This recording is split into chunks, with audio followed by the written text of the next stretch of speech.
Good morning, folks, and welcome to Keeping It Real with Marie. I don't have a guest host this morning. I do have a guest, and her name is Mrs. Tara Olivia Mears. Welcome, Tara, and how are you this morning? I am extremely fine. Thank you so much for the invitation. Thank Yes. you. Well, I'm glad you accepted.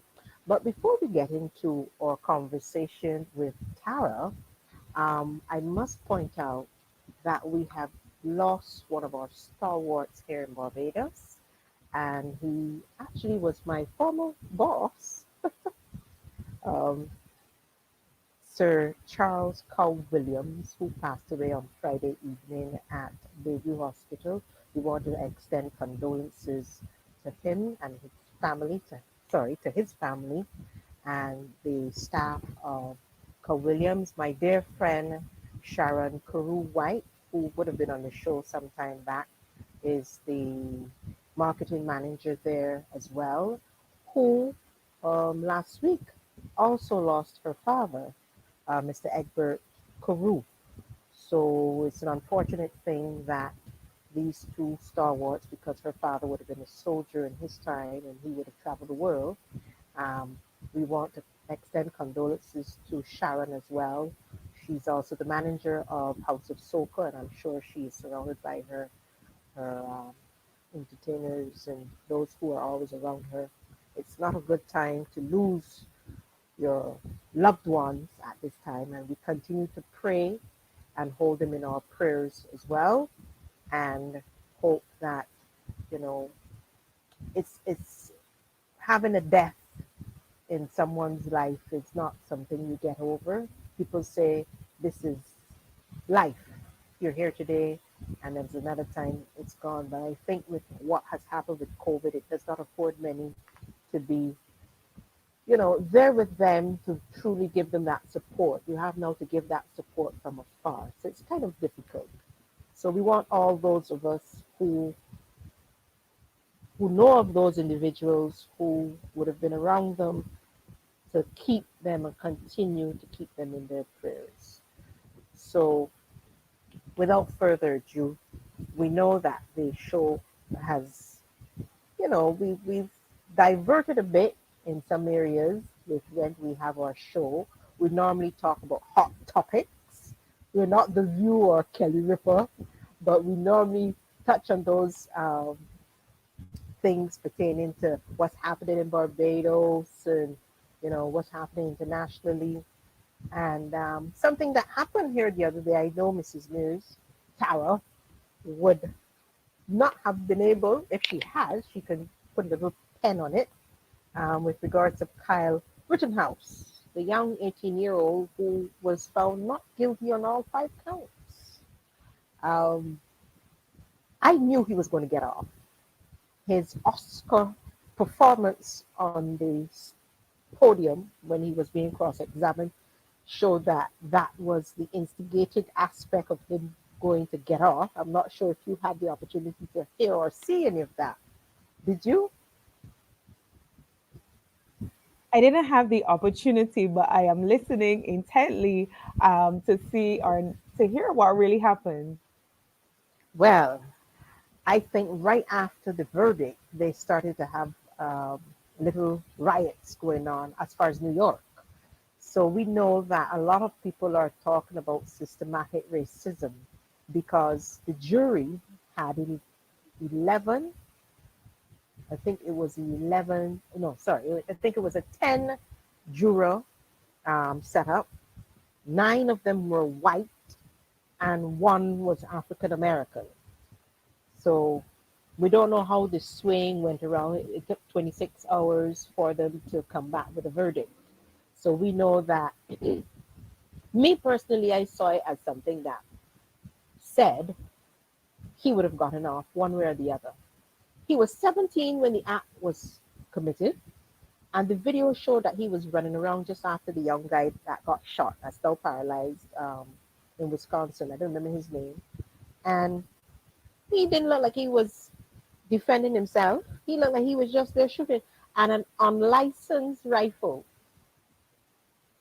So I am trying to understand from my perspective how an 18-year-old who shot two men, quote unquote, insult, they went to riot. So I don't know. It's really, and the both sides of the table are now having this discussion and arguing. They're hurt because they're seeing that it is because he was white that he got off, you know. But I think that's going to be a discussion that's going to be ongoing. He may be looking at civil case going up against him, although he won this case. So that's something we would have to follow. And I know a lot of kids don't follow all these things, but as they get older, they may have an understanding later on in life what it's all about. Now, why do we have Tara with us this morning? It was something I started to read, and I found it very enlightening. But before we touch on that aspect, I'm going to introduce Tara as a businesswoman, mother, friend, teacher, and she's now added to her title author. And I'm sure most of you are seeing her book, Kingdom Budgeting for Women. She is, let's say, I'm going to read something here that I actually found. They said that Tara Olivia Mears is in the business of empowering. I think that's how she started the book. And it says that she aims to leave every space she's invited into a little brighter, happier, more empowered than it was before.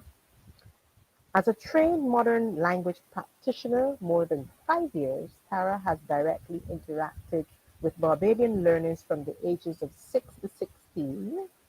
She's guided them into developing competency in French and Spanish. Allo, bonjour et buenos dias. Bonjour. Tara is the founder of House Empower, a movement birthed by God to empower, enrich, and enhance the lives of others. She does this by using practical teachings and encouragement to help them walk in purpose. She also owns a business, the House of Eli, a wedding and events company. She allows It allows her to use her creativity to change lives. And above all, her most significant achievement is being a woman of God, a Christian woman.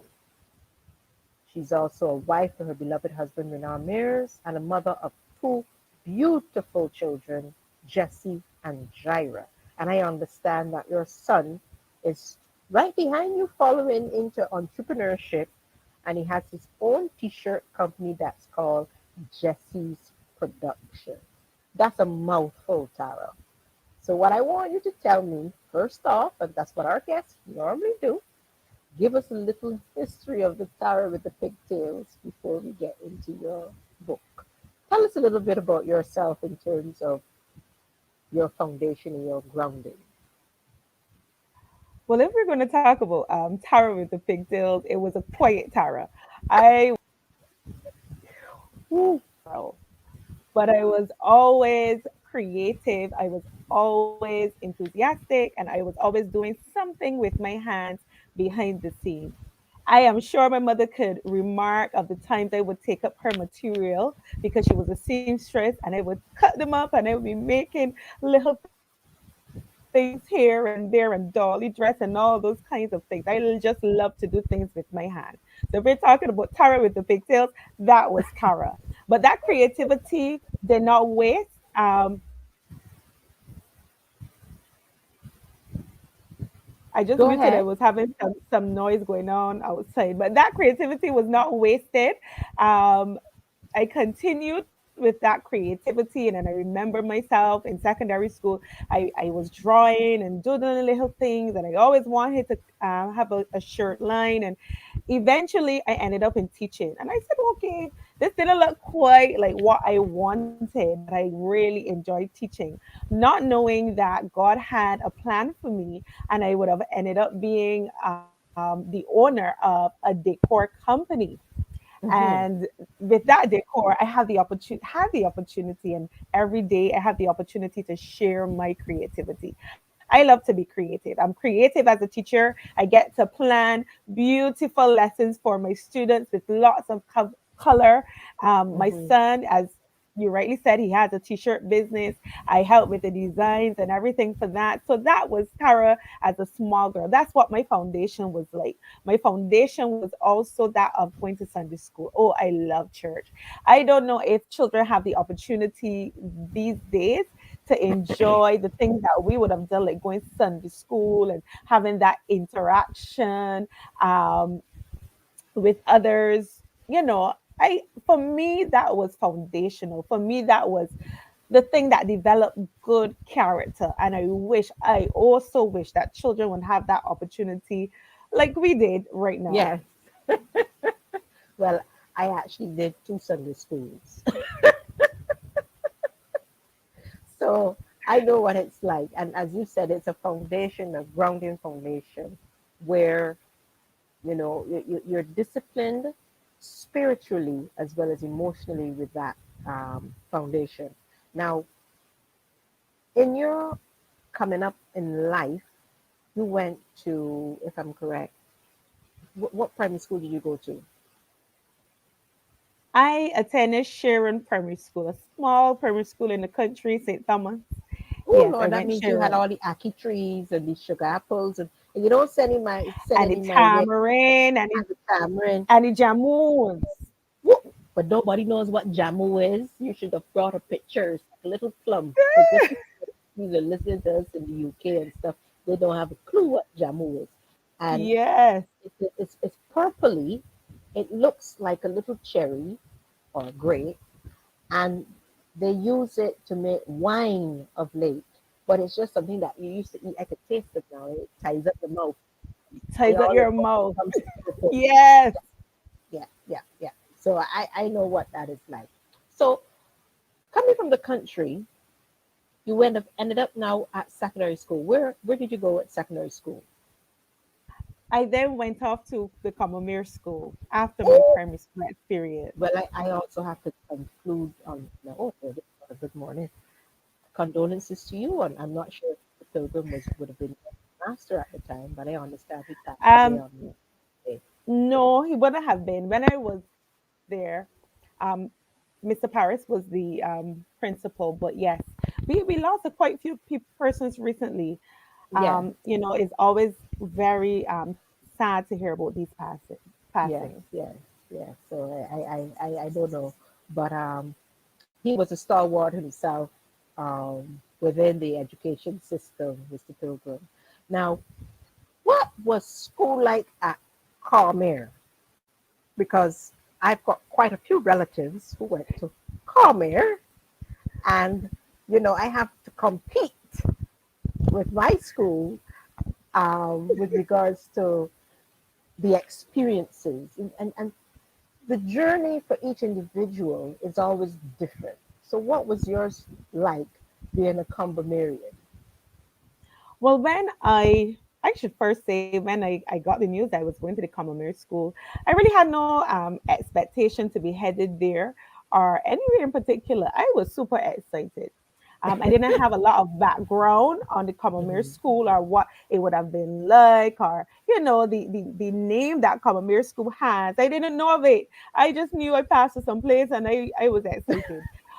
When I got there, oh my goodness, I don't want to get myself in trouble to talk too much about Commonwealth because I know how it is in Barbados. But let me tell you, it was an experience that shaped me for life. I Mm-hmm. mean, it was so exciting from the teachers to the students. It was like a family, and I was like, oh my goodness. I love this place. I loved it. I loved it. I met some awesome friends there. I Mm-hmm. remember the programs that were put on. Those were special moments in my life. Mm-hmm. Independence programs. Mm-hmm. Commonwealth was always doing something.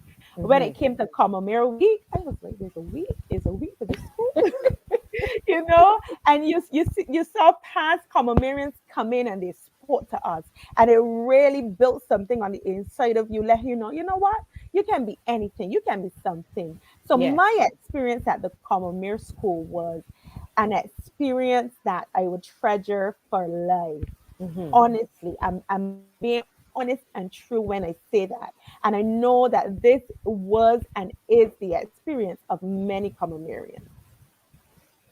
Well, I know some who went, and all of them talk about the University of Waterford. So I have to rephrase in the general. But my university was on Government Hill next to the Governor General's house. So I think that I had a good experience as well. So let's not knock it all off, you know. It's true. Um, I agree with you. I teach at that university right now in Government Hill. there So you I go. know it's a great place. I'm telling you, it's a great place as well.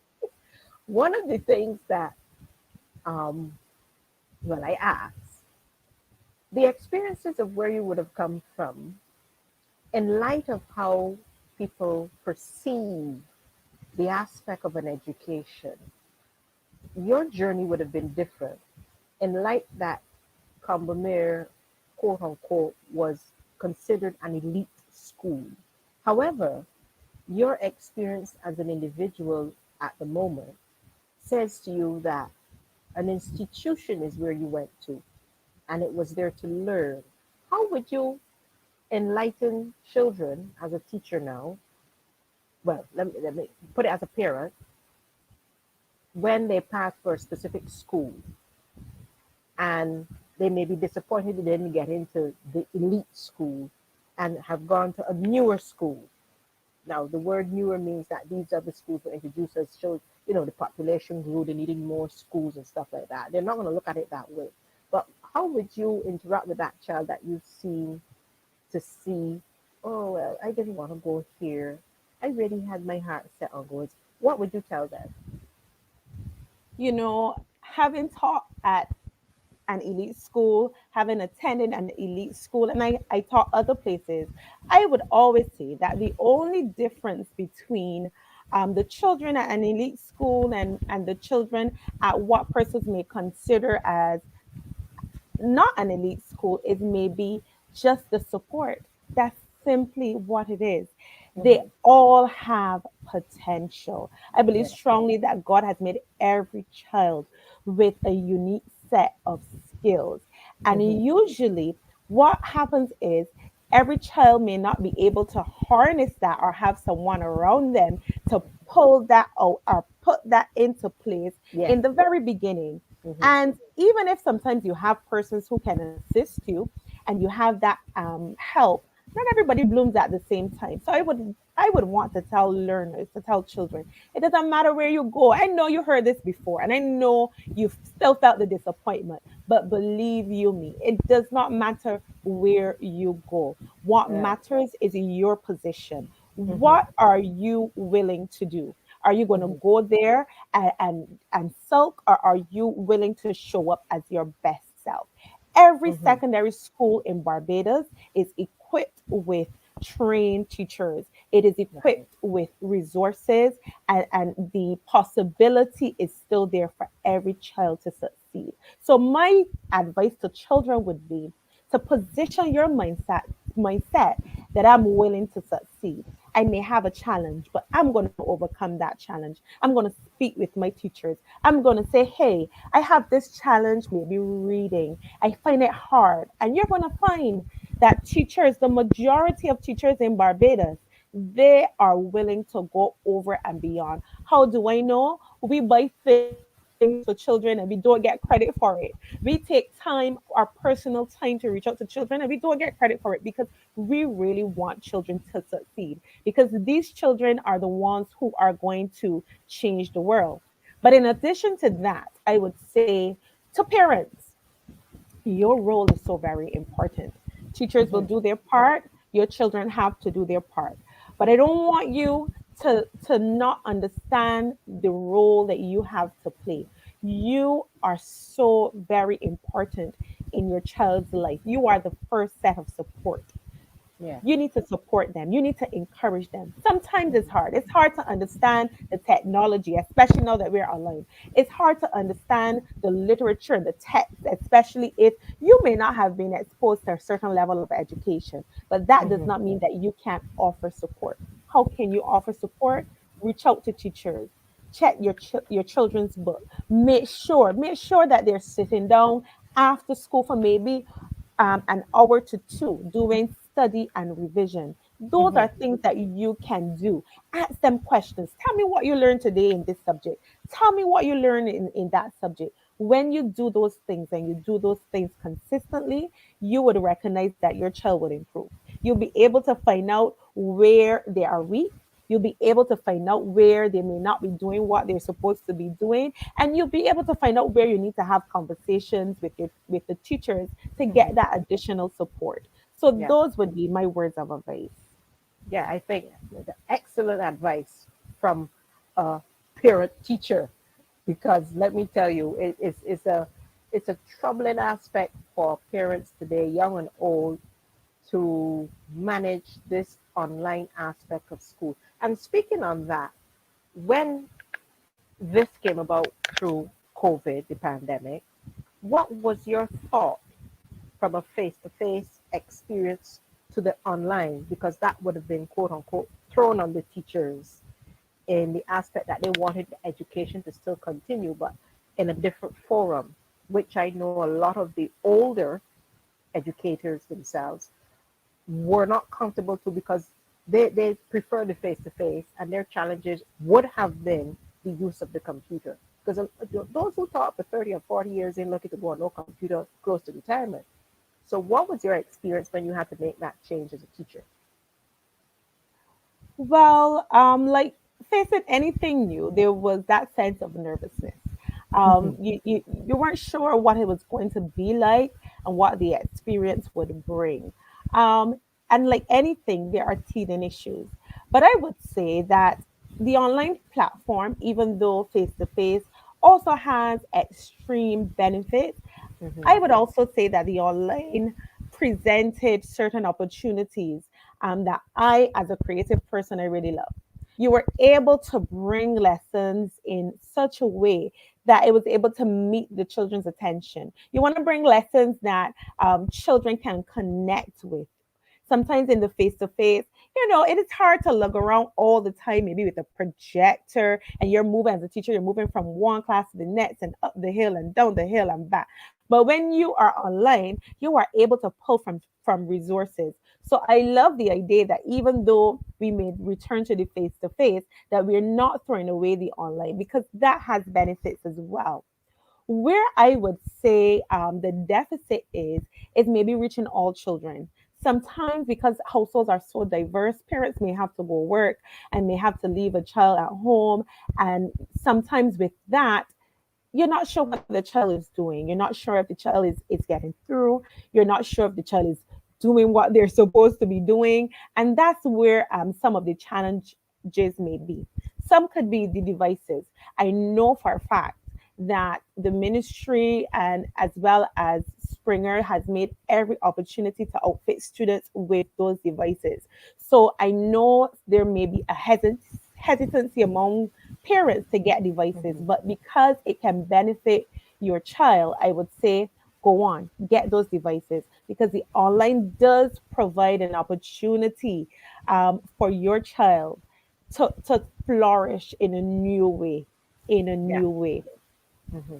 Yeah. And it's important that parents themselves realize that the teacher is their arm to find out anything about their child, because without the teacher who educate and build our society, because it's we spoke about foundation earlier, the teachers are who help build the foundation for our students to progress further in life, because technically without you,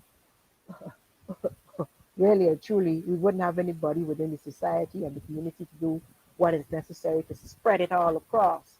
You've given us doctors, you've given us teachers, you've given us scientists, you've given you soil technicians, anybody, because once you've given them that foundation as a teacher, and your purpose was to educate, to let them know that you need an education. Even if you have an education, you go out there and pick up garbage on in sanitation, you still have an education, because nobody can fool you. That I think parents have to realize the importance of teachers in today's society, and they somehow, I don't know. I don't know if they've forgotten the purpose that y'all have set out to do, and that is to educate. And I have to commend you and all the other teachers out there for doing that for me and for all the other parents who truly care about that. Now, I want to touch on something that is new, but yet important because I went about when I saw the article because you were featured in the Nation newspaper some Sundays ago, and I read the book. I'm down to I can't remember if it's chapter 9 or 10.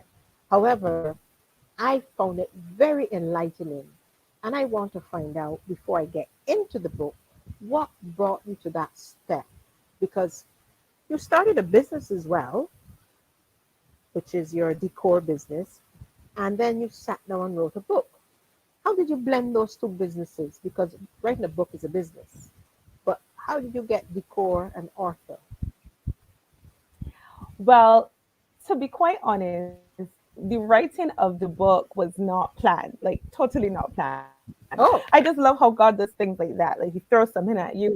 What is this? Where did this yeah. come from, God?" So what happened is, and I would really say, as you said before, your life experiences usually bring you to a certain place, and Yeah. I wanted to share just a bit. When I was in my last year at the university, I got pregnant with my son. Now, I Hmm. didn't want this thing to define me. I didn't want this thing to change where I was headed. I didn't want to bring further stress on my parents, further Hmm. disappointment. So I said, you know what? It was a few days before I turned 21 when I gave birth to him. And I said, you know what? I need to do something because I am not going to let this stop me from going where I need.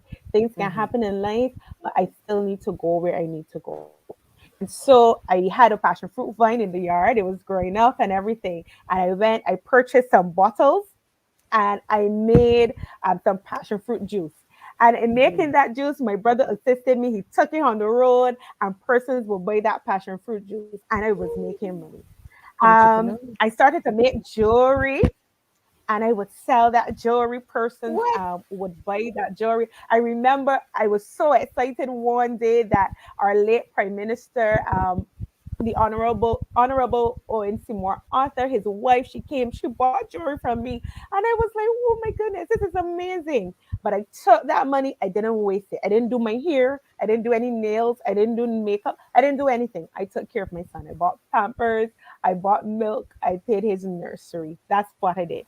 After that, I got a job. It was not a popular place in Barbados, and I Hmm. had a degree. But I said, I am not going to stay home and let my son be a burden. I am going to do this job because I need Hmm. money. And I Hmm. did it and I remained disciplined. If my father would take me to work, I would make sure that I offered him gas. And my parents really instill good discipline. You have to participate in what's going on in the household. And those are the things that I appreciate and the things that I will share with my children as well. And Right. as time progressed, I got a better job. I was a Hmm. part-time teacher at another school. And I was like, wow, this is the kind of money you make. But I didn't waste it because I would have I should be a already had teacher. those principles. Well, to me, it was a lot because I came from a place of working for a little bit. So I was like, whoa. So I didn't waste it. I saved and I continued to put that money to a side, which eventually helped me to even purchase my first vehicle. So when I got into teaching full time, I already had set up some good things for myself that would help Hmm. me to be disciplined and maintain those things.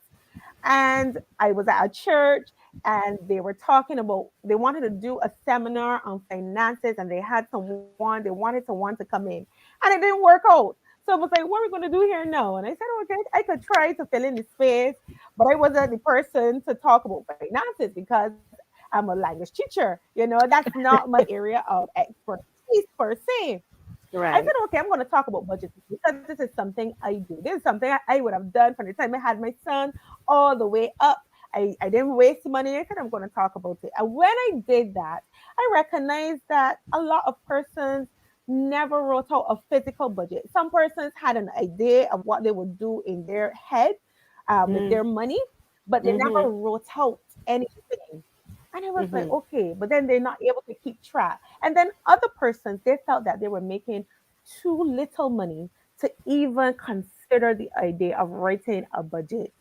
Mhm. And with that, I said, you know what, God, you gave me all of these ideas and steps that I would have been using over the years. Okay, let me just start to gather them. And he told me write a book. And so that's how you have today Kingdom Budgeting for Women. Not Mhm. plan, but it was God's plan. Not my plan, but his plan. Mhm. Mhm. I and in the book, um, I think it's probably the first chapter. There's a part there that speaks. I'm using King James version, and I think it has Proverbs 28 verse 19. He that tilleth his land shall have plenty of bread, but he that followeth after vain persons shall have poverty enough.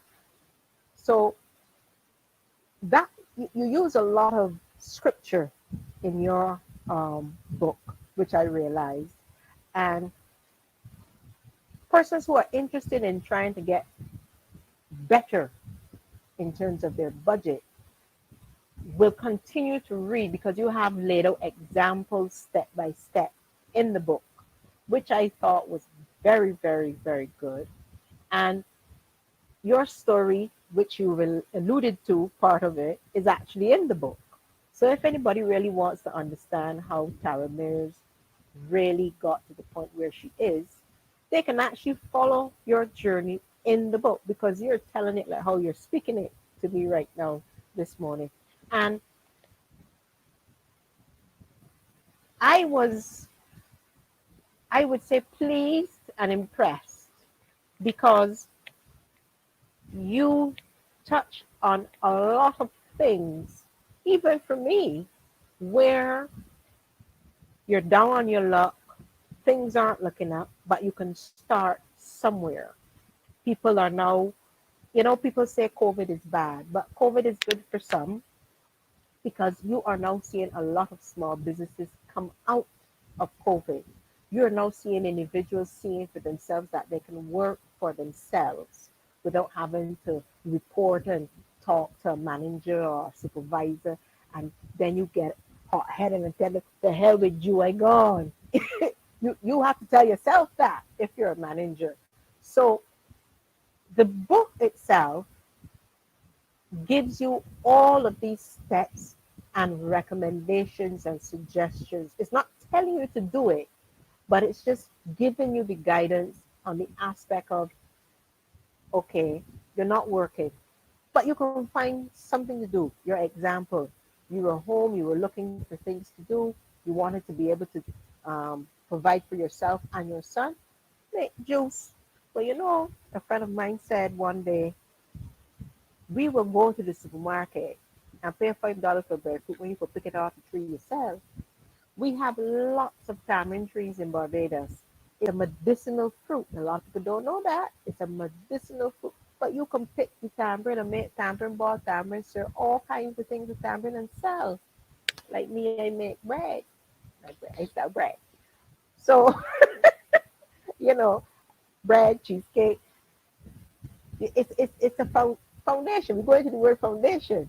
So these are things individuals can look at. And I have always known, like yourself, I look at my grandmother. My late grandmother built her house from her pocket. And she used to throw things called susus, which is a dying form of collecting money. And I remember hearing them talk about, I think it was federal, somewhere where people used to go and put their money. It wasn't a bank, but it was something like a bank. And you would go to this place and get the money. And it was a turn. I'm sure your parents might be able to tell you a little bit about that because we're going into history now with how people were able to save money. But one of the things is most of the time it was always the women. And women are considered to be the best financiers. in the world. You know, we might be down on our luck and we sit down and Uh-huh. later on we try to say, okay, well, I got this $100. Let me see how I can spread this $100. And we say in our head sometimes, okay, well, somebody will get me. So, but the next one, I can make sure I double on that person because I cleared something here. So let me double and move forward.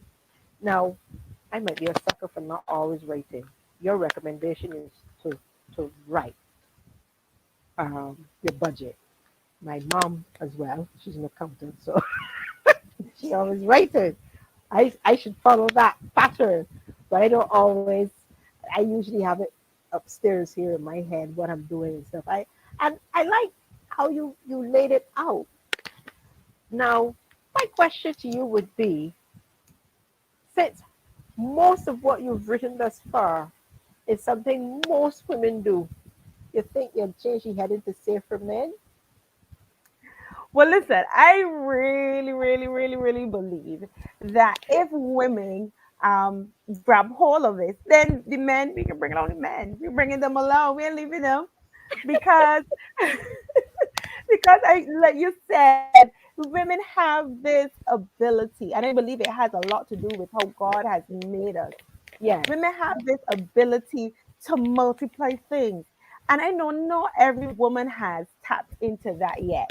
And I know that there are many young women that may have may not even know. And these are a lot of things that really came through the older persons, as you would have rightfully said. And I Hmm. really believe that this information is so pertinent to get to the hands of young women, even older women, in between women, all women. And I believe that, listen, we're not leaving out the men because if we have it, then we can teach them. We can tell Well, them what to do. and they have to be willing to learn because some men are stubborn and don't think that we women know what it's like to budget. I think that's one of the main But concerns I have. Men yeah, are but when they see different. us flourishing, they will say, "Well, what going on there?" Well, we told you. And I'm going to encourage persons out there. It's a fantastic book. You can all you gotta do is go to Amazon.com, go on to Kindle. It's I think it's on special now for $9.99 as a Kindle, and if you want it as a hard book cover, it's $17.95. That's not a lot. If you know you quote unquote can't pay for shipping, do like me, Kindle. Read it on your book, your tablet. I'm telling you folks out there, it is a very informative book. I am going to make sure to let Mrs. Mears know that I am going to put my stuff down. I do put it down sometimes, and I have so many of these booklets here, but I write so many things on it, notes and stuff, that it gets mixed up in between there. But I think what I'm going to do, as you say, you get a book, you get your pen, and you put down each thing, your income, etc., and you follow that and go through it. Folks out there, it is a remarkable, informative, exciting book. I would encourage any woman, girl, daughter, niece, even your father, encourage them as well. I know I was making a joke about the men being her next book, but I would encourage those out there to share it with your family. Sit down and read it. I think it is very, very informative. And in these times, which you rightfully pointed out in the book, with the pandemic on, we do have to tighten the belt. We have to look at what's important and what's not important. We know that bills are important, light, water, gas, and then you have your mortgage. And then you have people, mortgage and rent would be lined up as the same thing. And then you have your car. If you're buying a car, if you bought a car, you have your car loan. You have school loan. You have some parents out there who were desperate, had to go and get the back to school loan from various credit unions and stuff like that. And I think it's important that if you never did it before, this is your opportunity to do it. Because to me, when I looked at it, I said, oh, kingdom budgeting. I said, this is so familiar. And I started to delve into it. And what I liked about it is that you are actually using scriptures. So it's not, my best part was, I tell you now, I think it was number 2, where you spoke about sowing the seed. Be sure to sow the dough. And I think I smiled when you spoke about that, because there are people out there who think that churches live off of money.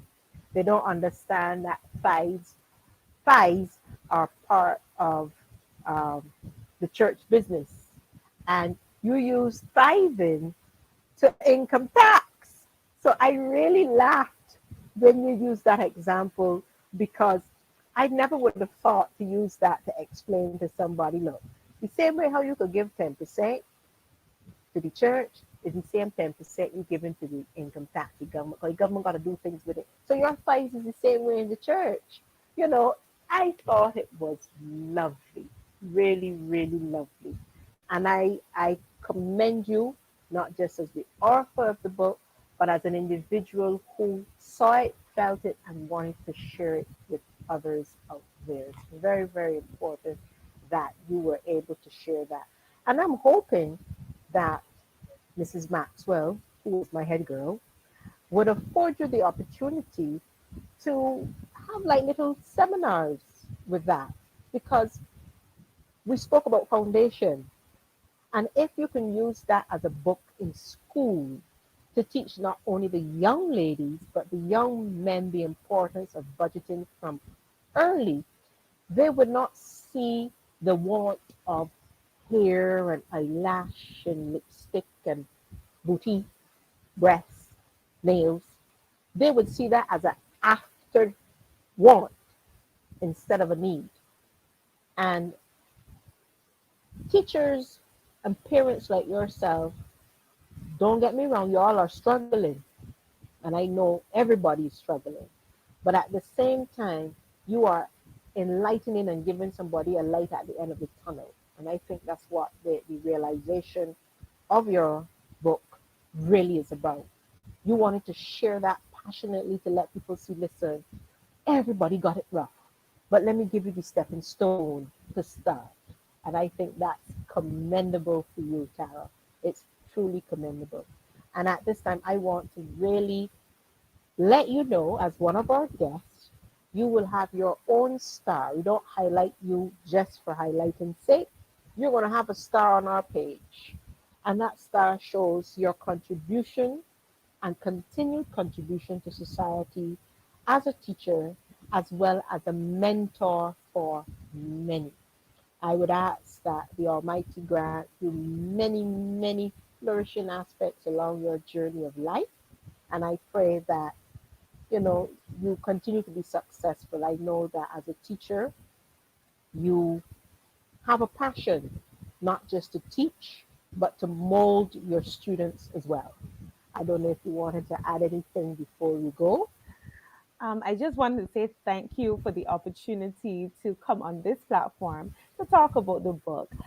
In addition to that, you made a call for persons to purchase the book if they didn't want to pay shipping. Well, I brought in a lot of books at my expense to pay the shipping because I really wanted to hit the ground running.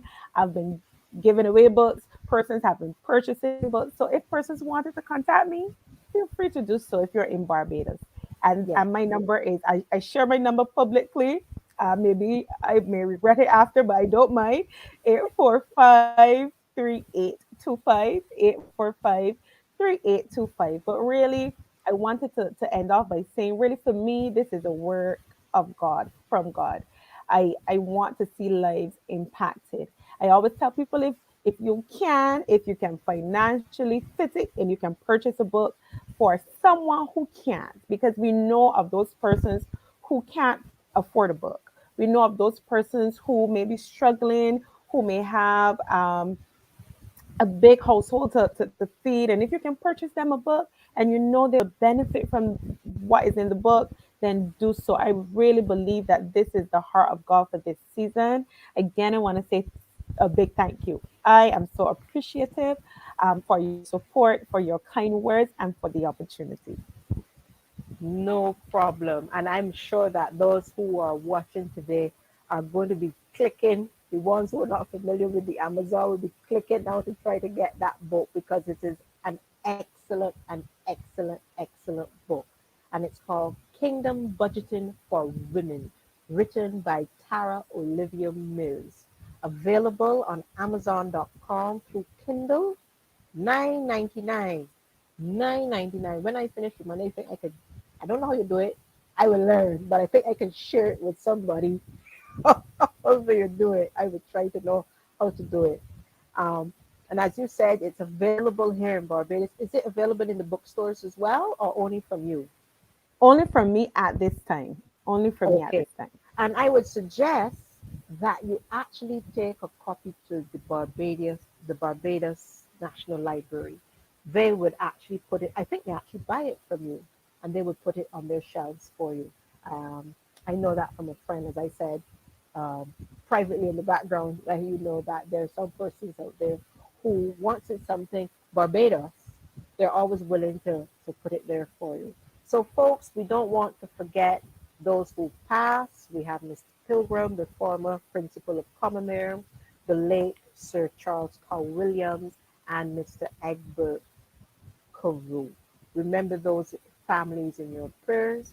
And you know, we always end off by telling you folks, wear your mask. Put your mask on. Remember, wash your hands. Your children show you how to wash your hand. You're doing so. My little boy always doing so, and I following what he doing. Social distance, sanitize. And in these times, we ask you to call your friends, call your family, those who you haven't seen for a long time. Let them know how much you love them. You're not able to go and give them that hug, but that voice in their ear tells them that you remember them. We ask you to reach out to those who are less fortunate. And it's all about being our brother's keepers.